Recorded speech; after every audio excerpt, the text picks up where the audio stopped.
For 22 hours, the world watched and waited. We hoped for the best and feared the worst. On September 5th, 1972, terror took the world stage. Good afternoon. I'm Jim McKay speaking to you live at this moment from ABC headquarters just outside the Olympic Village in Munich, West Germany. The peace of what have been called the Serene Olympics was shattered just before dawn this morning, about 5 o'clock, when Arab terrorists armed with submachine guns went to the headquarters of the Israeli team and immediately killed one man. They've been holding 14 others hostage since then, and the latest report is that one more has been killed. There was a great applause when the nation of Israel walked in here, and of course you can't be in Germany and not remember. We're just about 15 miles here from the concentration camp at Dachau. But it is perhaps a measure of the fact that people and times and nations do change, that Israel is here, the Germans are cheering the Jewish athletes.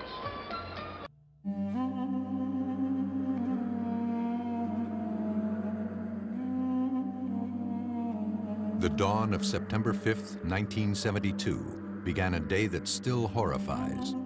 About 4:15 a.m., 8 men dressed in tracksuits climbed the unguarded 6-foot perimeter fence around the Olympic Village. Once inside the fence, the men, carrying athletic bags filled with Kalashnikov rifles and hand grenades, made their way to Connollystrasse and crept inside Building 31, the living quarters of the Israeli athletes. They had set a deadline of noon, which is just an hour and 15 minutes ago, saying that they were going to kill all of their hostages at that time. That deadline obviously has passed. There has been no more action that we know of. Peter Jennings is inside the village. Let's go to Peter now. Jim, I am almost directly over the Israeli building.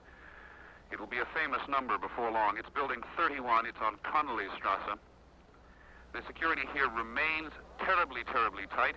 Considerable speculation as to who the commandos are and as to whether or not there is any way that they can break out from here were they to try to escape. Looking at the area now, seeing all of the police, I cannot see that they would escape whatsoever. There's a great deal of speculation one could indulge in, which would be risky, but if I were to guess at the moment at which of the commando organizations this group is to come from, I'd be most likely to narrow in on a group called Black September. But with this first deadline passing and the next one now 4 hours away, my guess would be that this operation of theirs is more likely to fail than to succeed. That, however, is pure speculation, the last statement. From the beginning of the takeover, details were sketchy as to how many terrorists were involved and how many hostages had been taken. One thing that had been made clear by the Black September terrorists from the start was the demand that over 200 Palestinian prisoners be released from Israeli jails.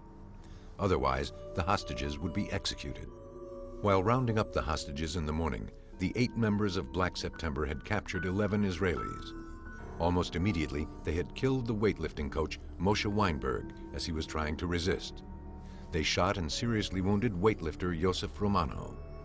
The other 9 Israelis were tied to chairs and beds in fencing coach Andre Spitzer's room, with Yosef Romano dying at their feet. Sunset, darkness, there's the Olympic Stadium, and here's the village, where finally the Germans agreed to let the Arabs take their hostages to the heliport, still inside the village. A bus was parked under 31 Connollystrasse that would drive the hostages and their captors to 2 helicopters. The choppers would fly them 20 miles to an airbase where a plane would be waiting. My point of view was that it was wrong to change the location. That it would have been better to do the decisive action in the Olympic Village, you know. The final chaotic moments in the village were documented by ABC reporters communicating on walkie-talkies as they scrambled to piece together the movements of the hostages and their captors from Building 31 to buses and then to the waiting helicopters. We've just gotten the final word. You know, when I was a kid, my father used to say, our greatest hopes and our worst fears are seldom realized. Our worst fears have been realized tonight. They've now said that there were 11 hostages. 2 were killed in their rooms yesterday morning.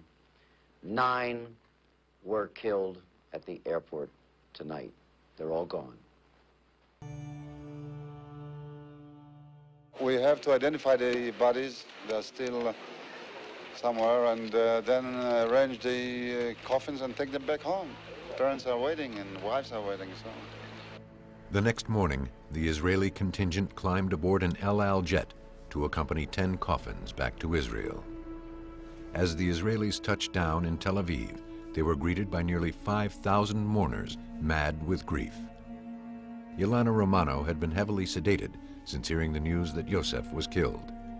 At the airport, she could barely walk across the tarmac to receive her husband's casket. There is one more thing the families want in order to have some closure with the events of Munich: for the IOC to incorporate a moment of silence in the opening ceremonies so the world can remember.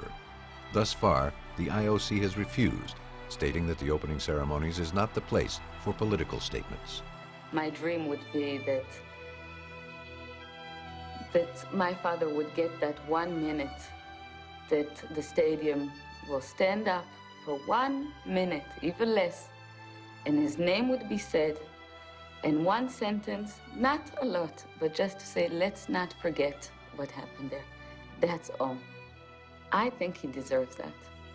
That would be my dream.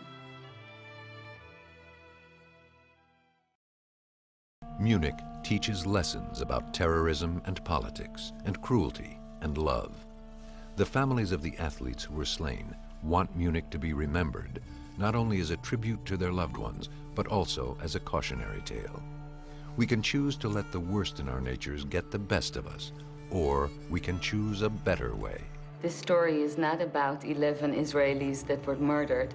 It's about 11 athletes who came in hope for friendship and fair play and in the name of sport, and came back in coffins.